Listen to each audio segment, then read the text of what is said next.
to have you here with us, Jeanine, and this is part of the Creative Futures author series. And so we're just delighted to be in this conversation with you to explore your chapter, but also your body of work, your more recent body of work. And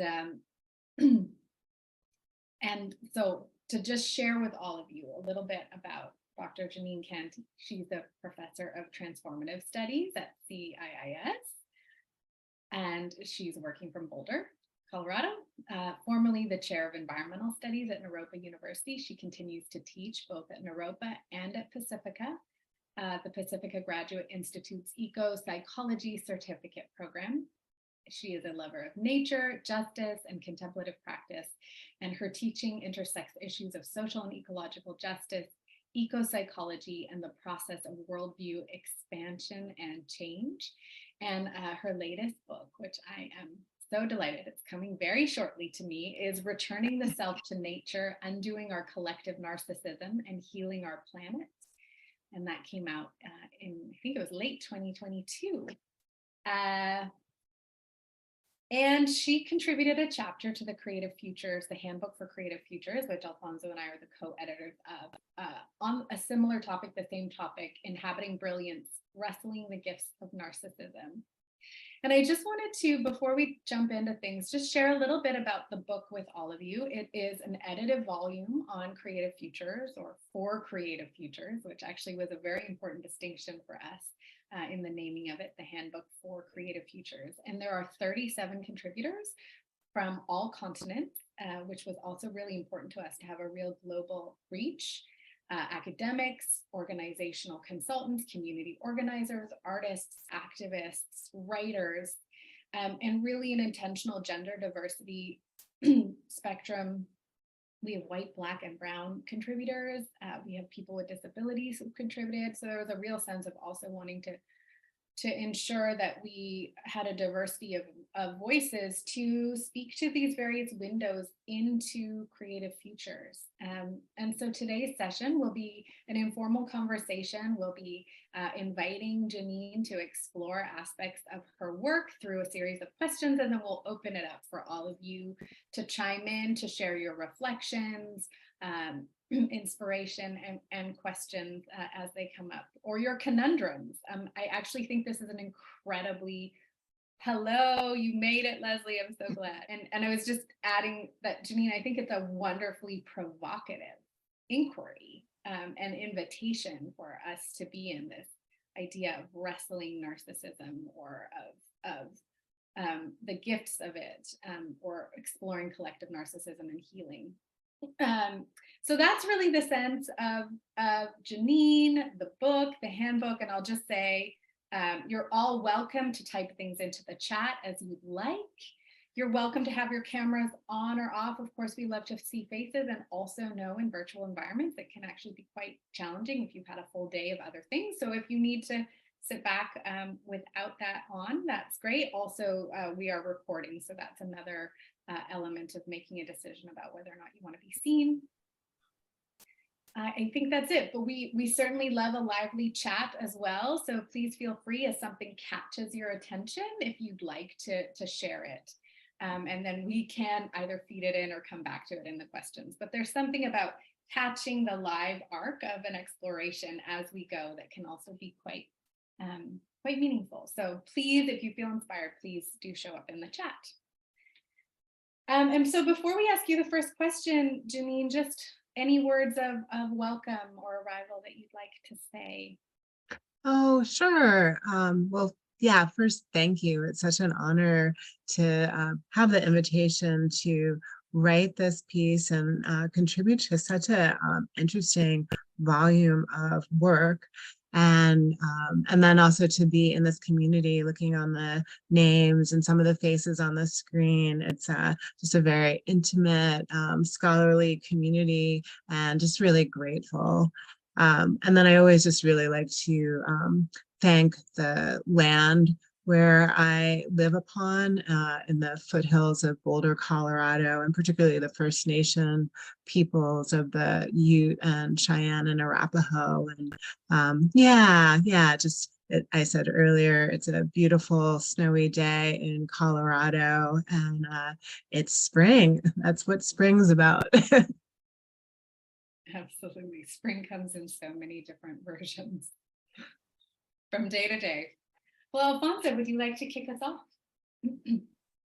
Yes, and I think maybe kick off with just a very basic question is what brought you to take this deep dive into narcissism and just sort of the topic of both your chapter and the book? Sure. Yeah, that's a great question. And it definitely reminds me of transdisciplinarity and what we do at our Transformative Studies PhD program, and always having a stake in an inquiry. And I feel that I'm one of probably a whole host of academics that, while I like to research and write, I also like to live my inquiry and notice what's happening in my life and always hold questions. And so on a kind of a surface level, that this inquiry around narcissism occurred because I was in a short-lived relationship with someone who might be categorized as someone with narcissistic personality disorder or extreme narcissism. And I cannot make that diagnosis because I am neither a licensed therapist, and even those who are, it's really hard to make that diagnosis. But the kind of outcome of that was that I just got really fascinated with this meme of narcissism, because we hear it all over, whether in pop psychology, more academic psychology, in the news around political leaders and stars, and everyone's calling one another narcissists. And so it just really piqued my interest. And then I also, from studying it and having that a painful experience with a narcissist, I realized that most therapists counsel that if you're in a relationship with a narcissist, you should just cut it off and get away, as far away as possible, which seemed pretty painful. First, in knowing that when you do that, you're actually just recycling that narcissist into the general community. So they then latch on to their next kind of person or victim. And then I think more importantly, I see psychological kind of diagnoses not as an individual piece, but actually a reflection on our larger community. And when I researched so much around what narcissistic personality disorder is about, anyone who is classified that, or even whoever has it, it actually happens through really traumatic experiences in their early childhood. And so a certain level of compassion gets invoked when realizing that someone who is extremely narcissistic is extremely wounded. And so with that said, it's not about individual narcissistic personality disorder or extreme narcissism. I recalled when I was doing this research that my primary field, which is ecopsychology, some of the earliest ecopsychologists, just a handful of them, wrote about narcissism, and particularly the relationship with narcissism and consumerism, and just kind of that addiction, that greed. And so it really started me thinking more about the collective narcissism that we're seeing not only in US society, but all Western societies, and that would be extended to any society that's operating under a corporate globalized worldview, which unfortunately is most societies. And so I really started looking at the patterns of individual narcissism and applying them to the ecological crisis and what we're seeing with what I would call collective narcissism. And so that's the main subject of this book, my new book that came out in November, Returning the Self to Nature.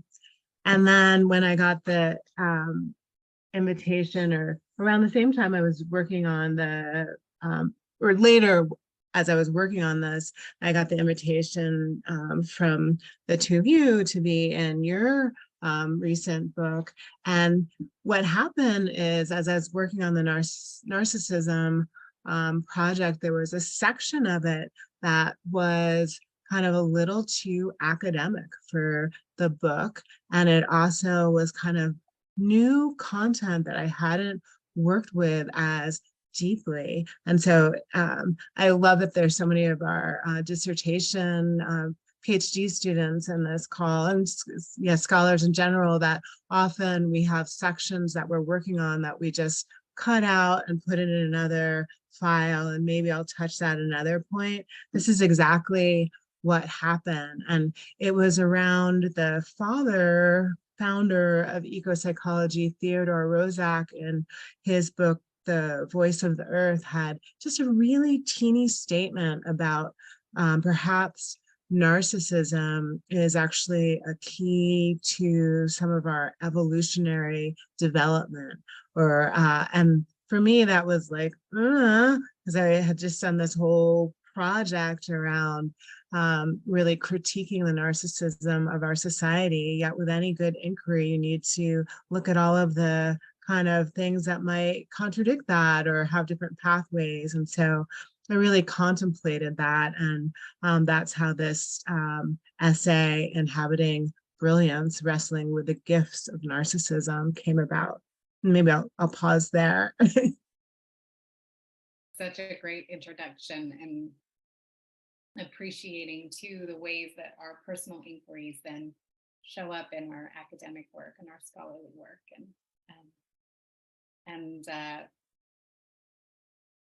that you're speaking to it as well, right? I mean, I don't think for those of us who do it, I think certainly in some environments like California is CIIS, it's certainly really welcome. And then in others, it's something that we might hide more. And I just also love that you taken the opportunity of the book chapter and the handbook to explore another dimension, or a more scholarly dimension, that is a nice coupling with the book itself, the book that you published. So as you've explored this in many ways, what are the key takeaways, would you say, if someone were reading your work for the first time and you wanted them to leave with key insights, what would those be? And I know that that's a big question in many ways, because it's like quite a big exploration, but really curious if some key takeaways do rise to the surface for you as you think about it. Oh, sure. Yeah. And it's interesting because, there's so much there in that question. And I could probably rattle on about it for a long time. I think maybe just developing a little bit of ground in terms of collective narcissism and what we're seeing in our society, and then how do we kind of wrestle the gifts from that. The collective narcissism that we're actually seeing, really witnessing in our society, has so many different traits. And as I was saying before, it models the individual traits of more of a personal narcissistic personality disorder, but kind of up-leveling it to all of society. And so those patterns that we're seeing, and I think as we unpack it, it's pretty obvious, but this grandiose sense of self, we're encouraged within our society to constantly have this kind of, we're all the star of our own shows, our own Facebook and Instagram and LinkedIn, Twitter posts. I'm not immune to that. That we can all be kind of stuck in our own cocoons of stories. And we tend to get so self-fixated, and there's reasons for that. And this arrogance that we're seeing within our society, the sense of entitlement, not only feeling special, but more special than others, having very little to no empathy for others. We're constantly in the more internal considering. what do things have to do for my benefit, rather than actually how do we serve the whole? How do we externally consider? Often there's a shamelessness that we are in some ways infallible, and if there's a problem, it's about other people. It can't be about us. And then anyone who dare critique us, we have a hypersensitivity to critique. So we might blow up as we get negative feedback. And that's really, with a narcissist and this meme about having a really fragile ego, that deep down we're mostly insecure. And these things happen, as I said, with an individual narcissist. It's about having damaged trust from their primary caregiver relationships. And so not having the appropriate love and nurturing and mirroring, having a primary caregiver parent that demands too much attention for the child to pay attention to their needs, or just doesn't give the child enough attention at all, just withdraws. And so with that individual, with that child, they have damaged trust in the world. So they have to create this fictitious reality where they're the star at the center and everything is actually geared towards them. And so they really don't have this way of connecting with others or critical self-reflection, as we talk about in transformative learning. And so it's a really sad state. And when in my work, I really looked at that primary caregiver relationship and object relations theory, attachment theory, more recently called, or not even that recent. And instead of looking at the parent as a human parent, going back to ecopsychology and really all earth-based traditions, we have this metaphor as, and it's really not even a metaphor, it's the literal, that earth is our mother. And with our separation from nature, from earth, that has occurred in our Western and corporate global traditions, we've forsaken our mother and we have damaged trust. We have this in eco-psychology, it's called a false self. And we really separated our identities and our psyches away from earth, and we're having power over and this disdain and mistreatment of our mother. And we've actually replaced our primary mother, Earth, with the parent of corporate globalization. And so really looking at that and the pain that comes with that, because now we have allegiance to consumerism and so much acquisition and these false identities that are always external. How do I look in comparison to others? How am I doing in comparison to others? This unbridled individualism. There's so many different traits, but it just really separates us from nature and from one another, and we turn into these really selfish people. And I'll keep going a little bit. And when I worked on this chapter and I talked about Theodore Roszak, had this insight that maybe narcissism is actually a pathway towards something else, and that it might actually serve a purpose. And I really don't, while I appreciate looking at kind of evolutionary models of consciousness and other forms of development, I don't at all subscribe to this is all to come to this point now. I think just evolution in that way is working with what has happened. And so narcissism is a huge meme in our society and it exists. So how might we wrestle the gifts of it? And it's kind of interesting to think that this way of being so kind of self-focused, and particularly with the chapter title Inhabiting Brilliance, brilliance in some definitions is very bright, and in some definitions, it's also being striking or very unique. And so in our pathways towards healing from an ecopsychology perspective, that we would return to our connection with nature and with one another. We're never, as Western corporate individuals, are going to stop being so kind of self-focused and individualistic. I think about different cultures, earth-based cultures, some Asian cultures, African cultures, so many cultures, indigenous cultures, that it's about the welfare of the group, and there's more of a group identity. We're very past that point because we're all constructing our very unique worldviews. But there's something about the inherent right of all of us to be these creators. And I love that the title of this book is about creative futures, and the present and the future is so much of every individual having this need and birthright of being a creative being.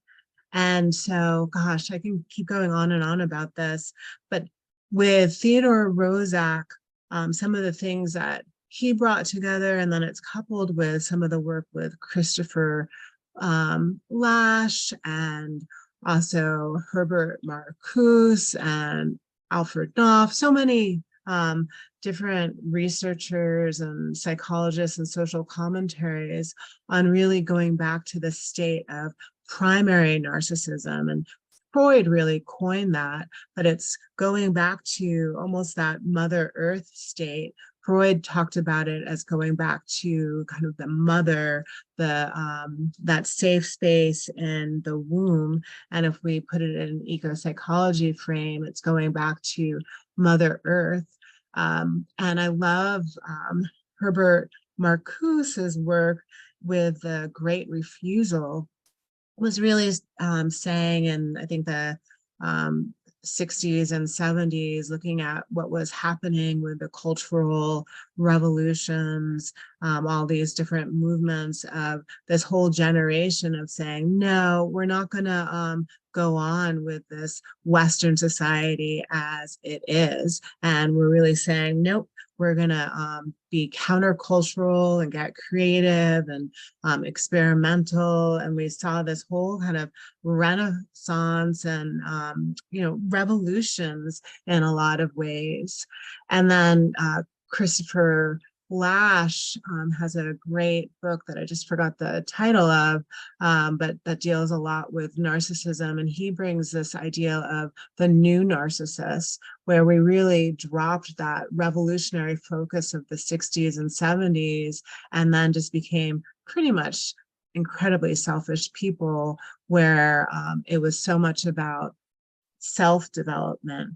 So everyone has now, a yoga teacher and a therapist and a nutritionist and a life coach. And we go to all of these different appointments and do all of these retreats and practices.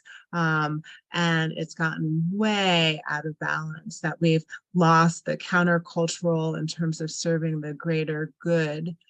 But right now, we're also seeing in COVID, we had things such as the Great Resignation, which COVID's still going on, and the Great Resignations in some way is going on, where there's another wave of people saying, no, I don't want to just go on with business as usual. I don't want to waste my whole life punching a time clock or going to these meetings and keeping up with the Joneses. And so there's an actual opportunity right now for great change in terms of these creative futures.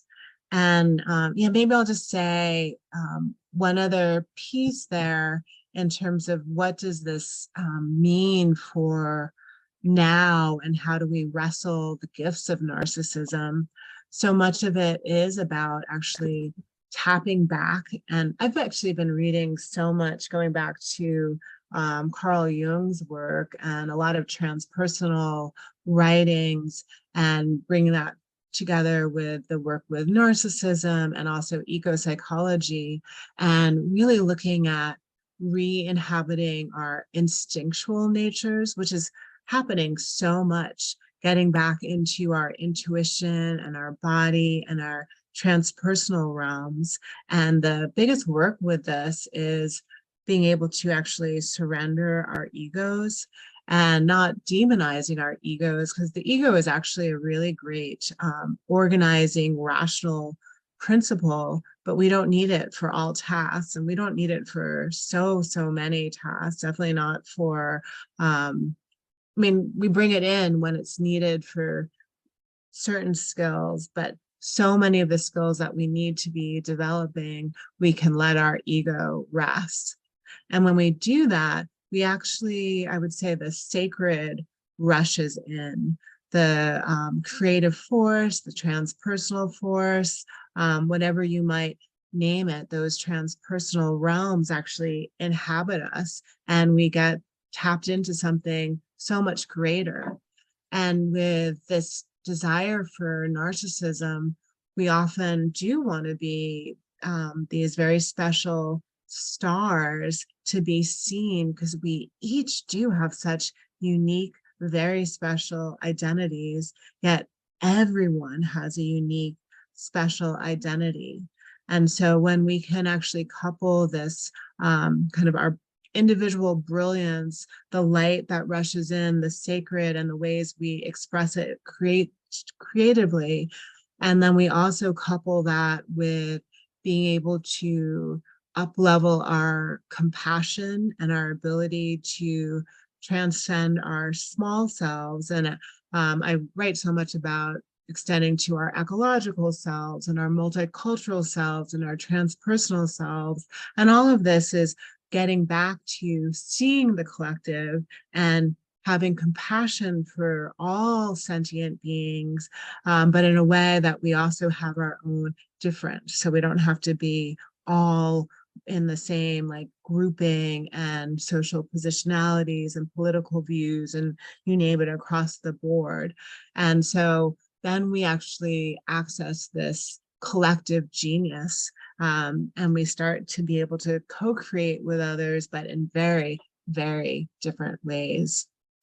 So that's a lot right there. And I love that it's stuff that I'm still contemplating and more importantly, practicing. It's all about practice. Great, thank you. If I can follow up on that for a second, I mean, I've addressed similar issues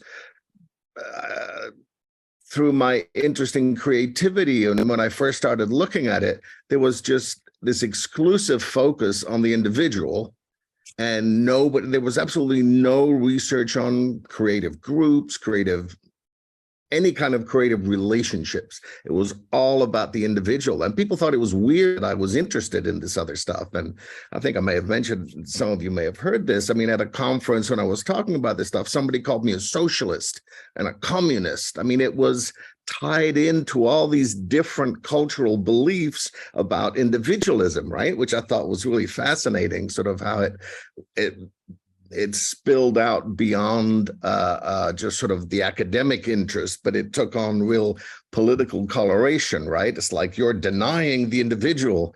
And what's happening now that I think is really interesting, when I've talked to millennials and Generation Z about creativity, they don't mention the kind of exemplars that baby boomers do. So they don't talk about Einstein or Van Gogh.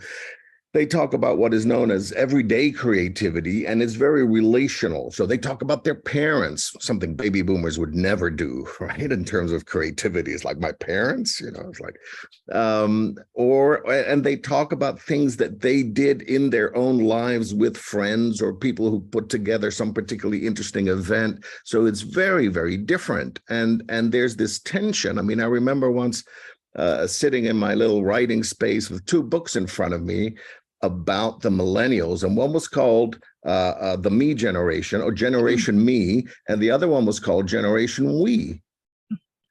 And they had radically different views of what the millennials were about. Either they were narcissistic and very, self-absorbed and all about themselves, or they were the saviors of the planet because they were much more ecologically aware. And I'm wondering if you're seeing that tension too, and have had some reflections on what you're seeing right now in terms of emerging developments. Yeah, that's a great question. And yeah, I would agree a lot with that. I've worked with, I'm a Generation X person, and so many of my students have been, well, actually across, work with so many different ages, but especially when I worked at Naropa and also Prescott College, I had a lot of millennials and younger, and I learned so much, and am continuing to learn so much from these generations in terms of this kind of collective creativity and breaking some of these boundaries.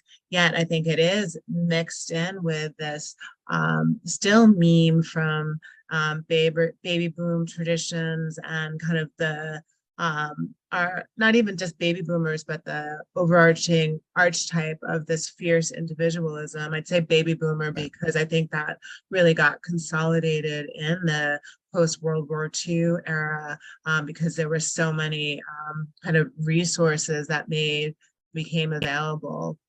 And so I think the younger generations are really struggling with this, like, am I supposed to like get a house and get married and have like a retirement fund, or is the work about having these collectives and thresholding this new reality? And I think so many of us are starting to play around with this and see what it is. And I think this, I've learned so much from you around creativity. And in my essay in your book, I quote you and talking about Burning Man and like how fascinating that is.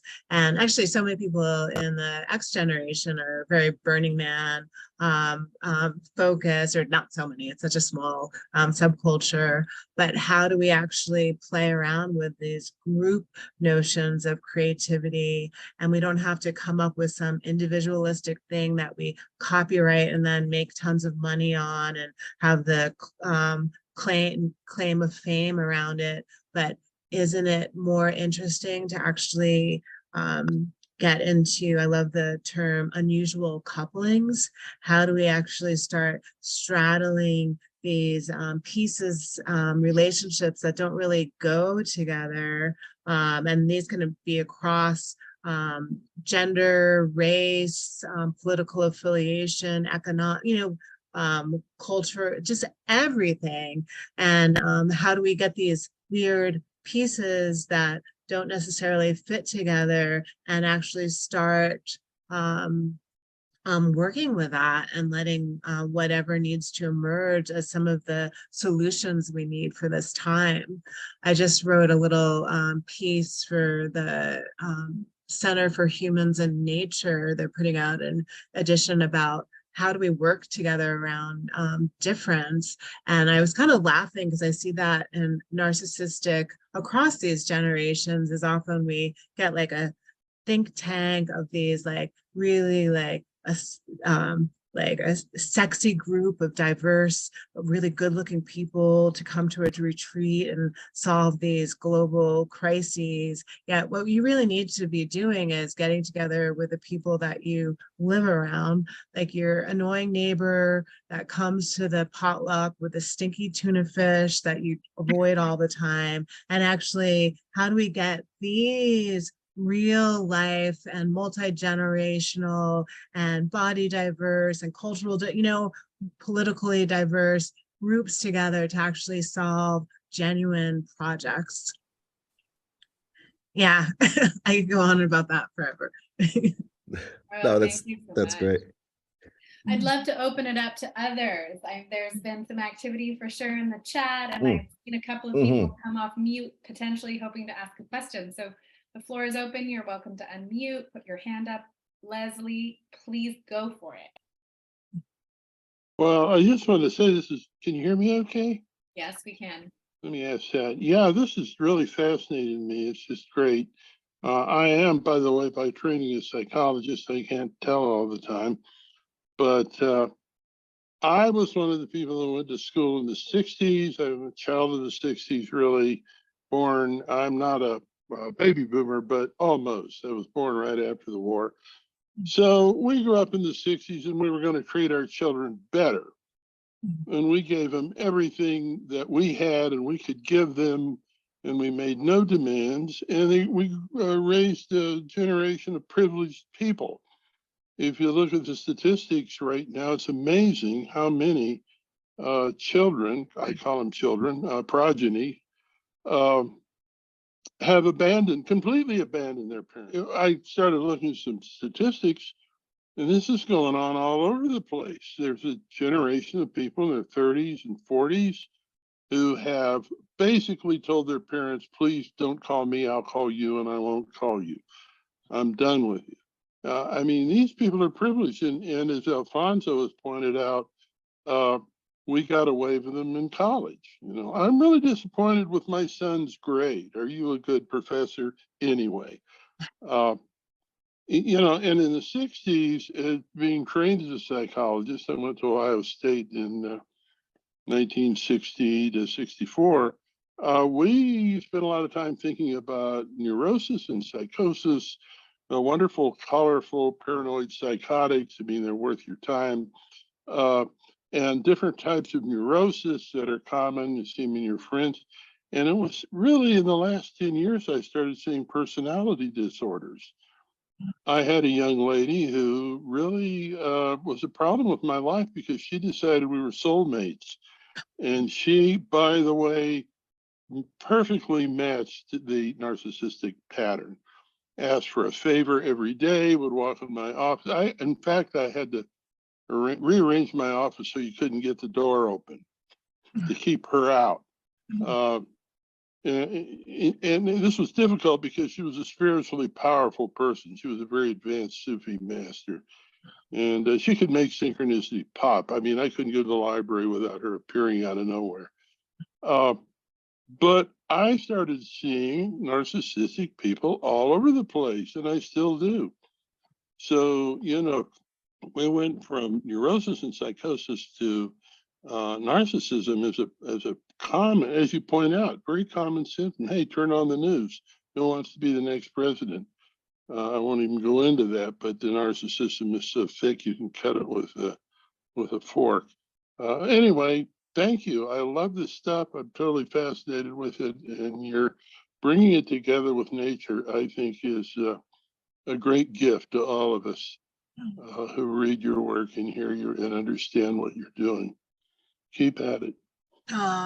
Thank you so much, Leslie. And yeah, I think there's something so important there in terms of the disposability that we see in our society, and that's so linked with this narcissistic meme. You know, the narcissists, and you know, we're all narcissists to a certain degree, but the extreme narcissists want to be in these kind of sexy identities where everyone's constantly, perpetually young and living the like high life and all of these.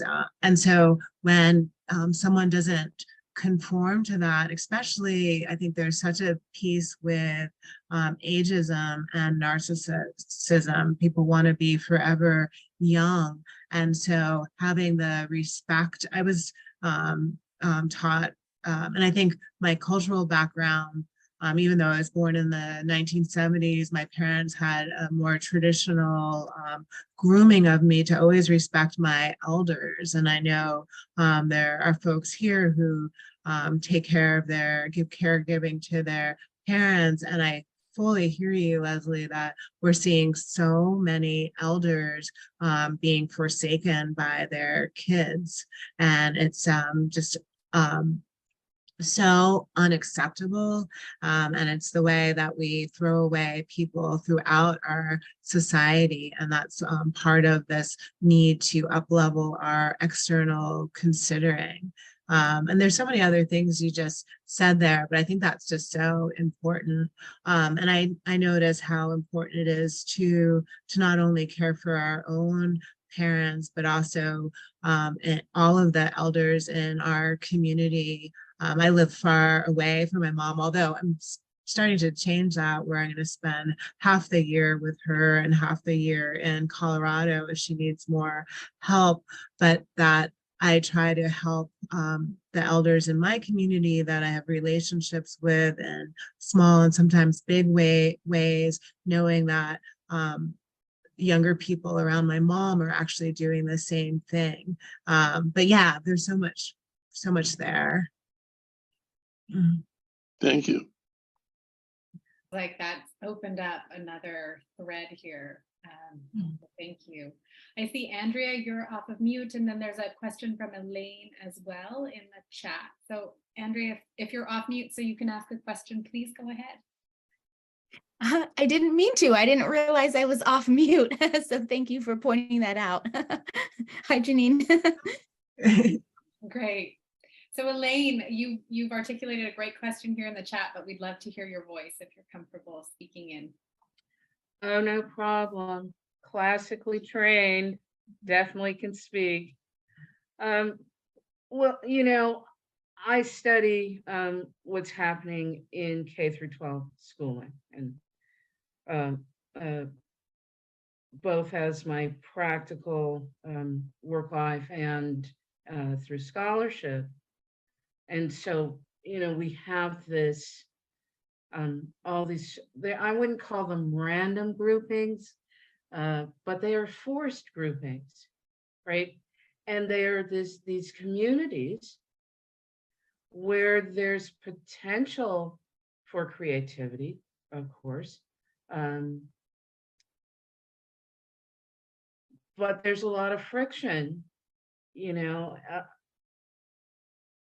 around diversity.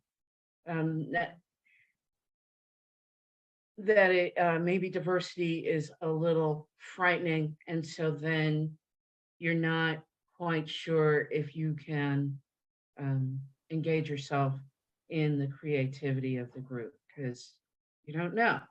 Mm-hmm. So how do we make more of a creative space, not just for the individuals, but for the group? Just because we're thrown together, but still, we're human beings. We're connected to the earth. So if you have some ideas, that'd be great. Yeah, and thank you so much for that question, Elaine. And I know that you're so skilled with working in the classroom, and particularly in bringing meditation to the school settings. And I think so much of what you're talking about actually rests in that, in looking at these notions of self. And we know that one of the greatest benefits of learning to be mindful, doing mindfulness practices, becoming a contemplative, is to start letting our small ego selves rest and open up to something greater. And I think that happens as well with the ecological selves, as we start to love certain beings within our, our backyards or outside our windows or the parks we go to. And then also with our multicultural selves, as we actually begin to let our egos rest and develop the capacity to learn the stories of people in our community, people in our schools, people that we work with, in a way that it doesn't become so reactionary. I know you're familiar with the work of Milton Bennett with the intercultural sensitivity, and looking at the kind of models of how we go from kind of denial of cultural issues to defense, minimization, acceptance, integration, and so forth. when we learn to see some of our own biases. And I think with young kids, those things are so habitually learned that there's a greater kind of disruption at that age to not keep teaching that conditioning. And so when stories around difference are introduced, even games that get us in different states, that get us out of our head so much, and we get those opportunities to actually encounter difference, that skill set becomes greater.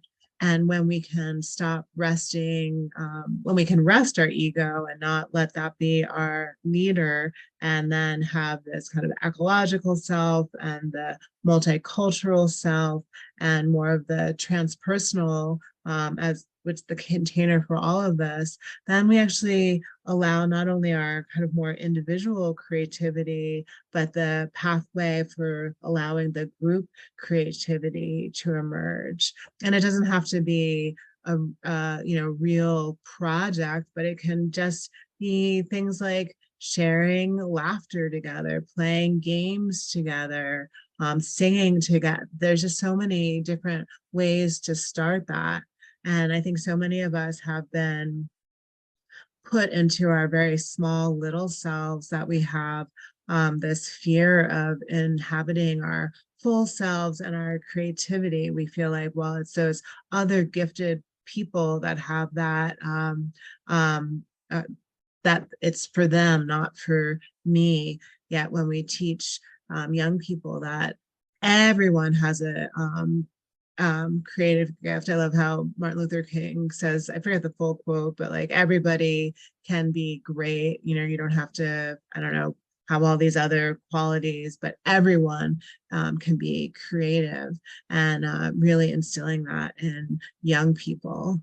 I don't know if that touches a little bit of what you're asking. Well, I think it does.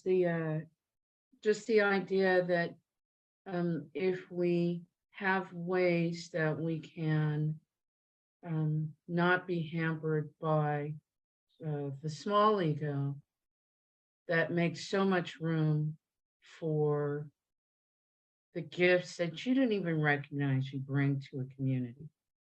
Some people are good listeners, and it helps other people develop ideas that they wouldn't have otherwise, right? So, like,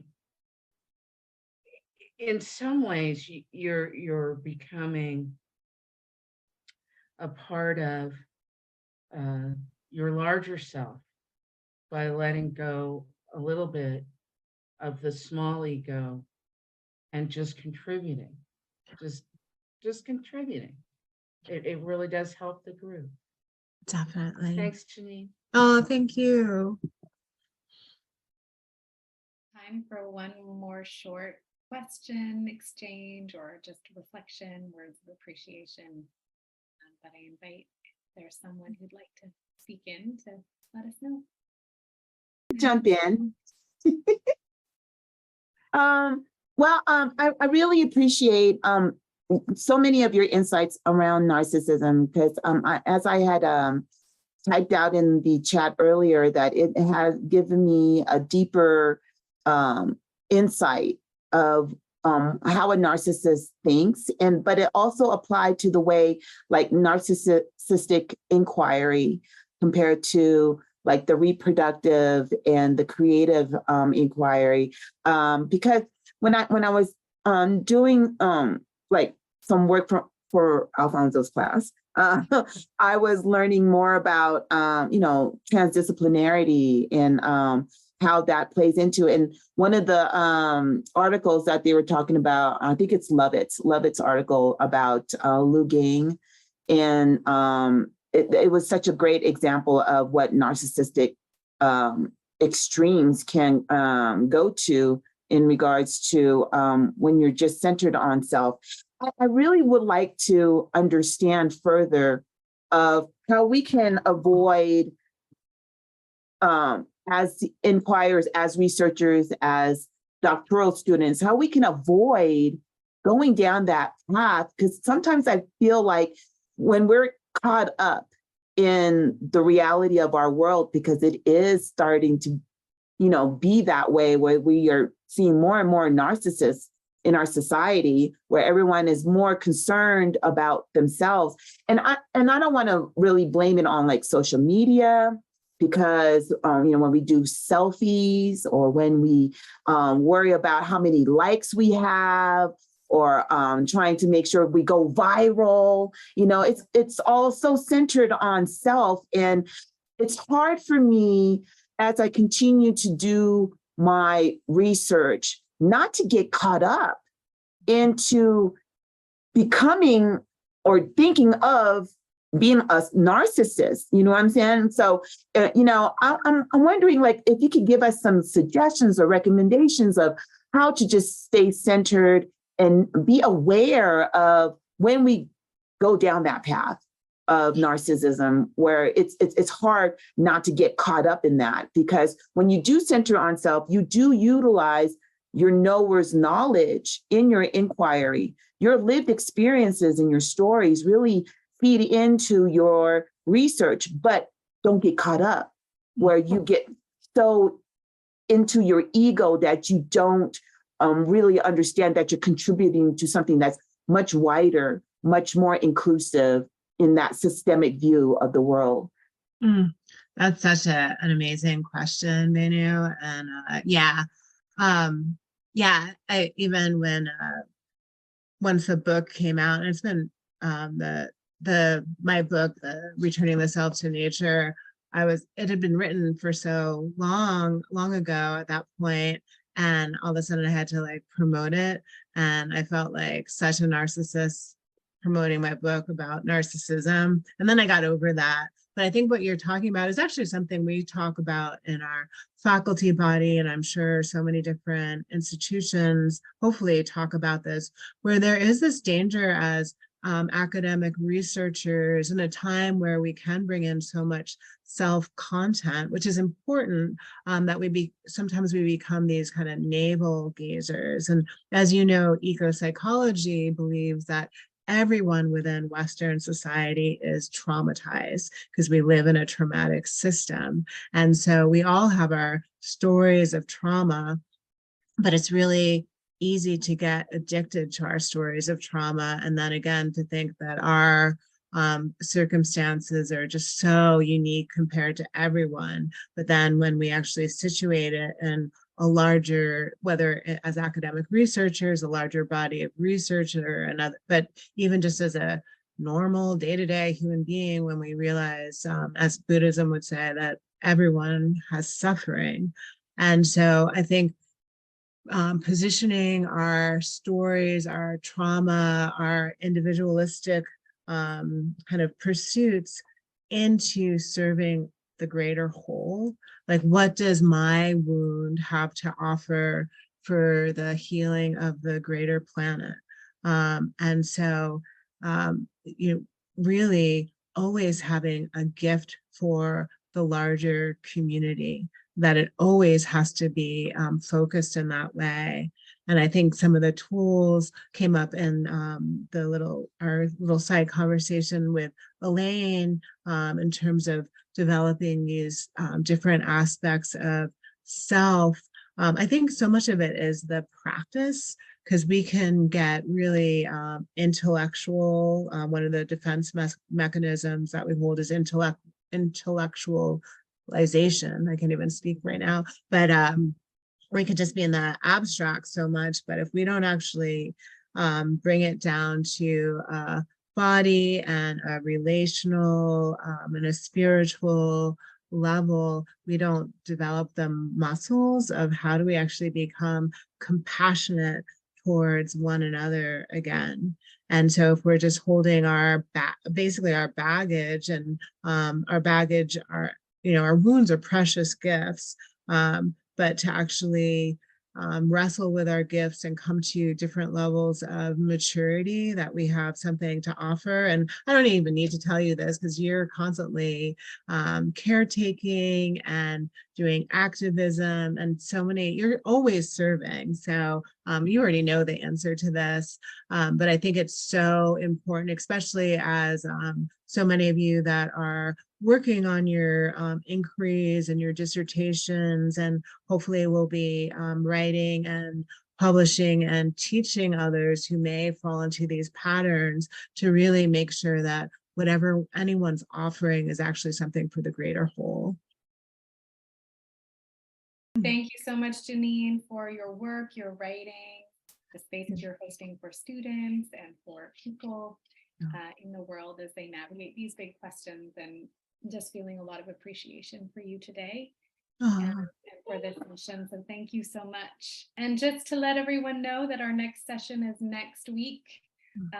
It is April 11th at 5 p.m. Pacific time. So later in the day, much later in the day than we've been meeting so far. And we'll be speaking with Betty Sue Flowers, who is the co-author of the chapter, Creating the Future, 5 Principles of Realistic Hope. So thank you all for coming today. Jeanine, thank you so much. And wishing you all well as you move into the rest of your days. Thank you, Jeanine. Thanks, Thank Gabrielle. you. Bye, Thank everybody. you, everyone. Thank you so much.